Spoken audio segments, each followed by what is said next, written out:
helped me to reach 2,000 subscribers. I found the phone by accident.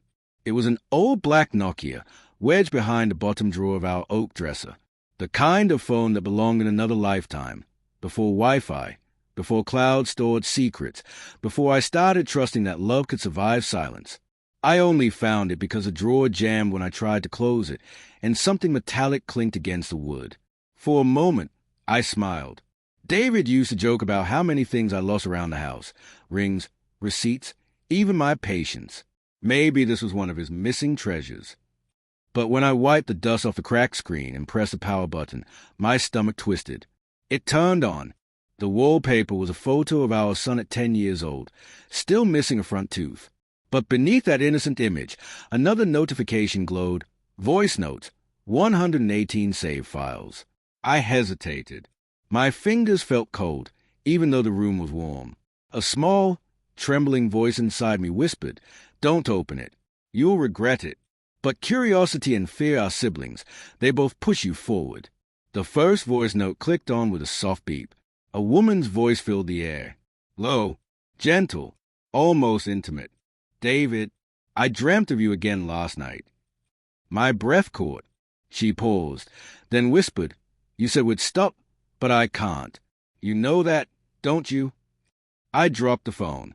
It hit the carpet, still playing. Her laugh followed, light, unhurried, cruel in its calmness.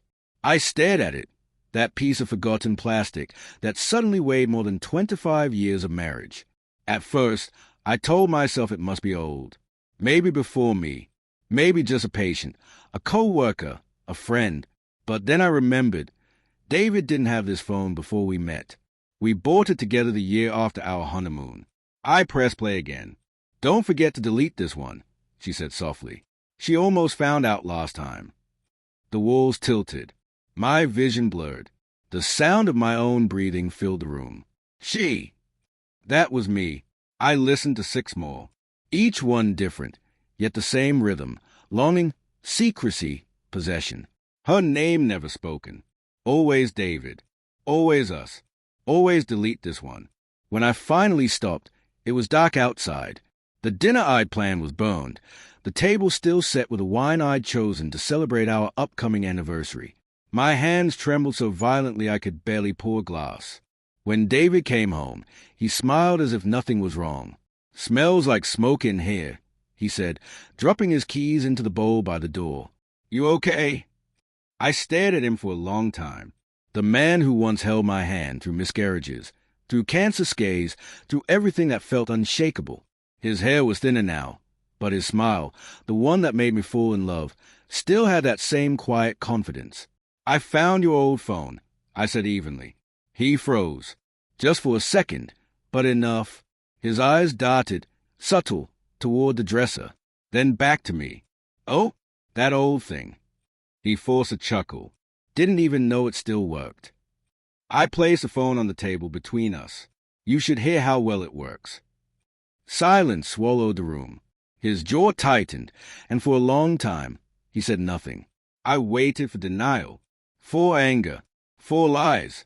But instead, he sighed, a sound so heavy it cracked something inside me. "I should have thrown it away," he whispered. The truth came like slow poison. Her name was Laura, a colleague.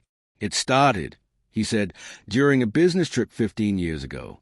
It wasn't physical for long," he insisted. "We just couldn't stop talking. It became something we leaned on. We were both lonely." Lonely. The word felt like a knife turned backward in my chest. He said he ended it, that it had been over for years, that he loved me, that the phone was supposed to be gone. But the voice notes, her voice, lingered in the room, echoing behind every word he spoke. "Why keep it?" I asked quietly. His eyes met mine. There was no malice there, just shame, regret, and something worse, nostalgia. Because, he said softly, it was a part of me I didn't know how to bury. I think that hurt most of all. For the first time, I saw David not as my husband, but as a man who had lived a secret life parallel to mine. A man who could love me and still crave someone else's voice in the dark. I slept in the guest room that night, the phone on the table beside me. I replayed the first message until the words felt burned into my skin. The next morning, I took it to the backyard, set it on the concrete, and smashed it with a hammer. Each swing felt like a heartbeat I'd lost.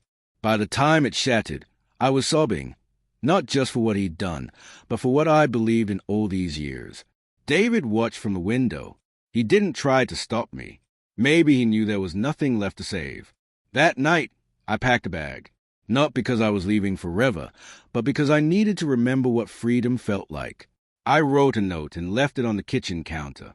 I don't know who you are anymore, but I hope you figure it out before you lose what's left of me. The next morning, as dawn light spilled into the house we built together, I drove away, finally hearing silence and realizing it was the first honest sound I'd heard in years.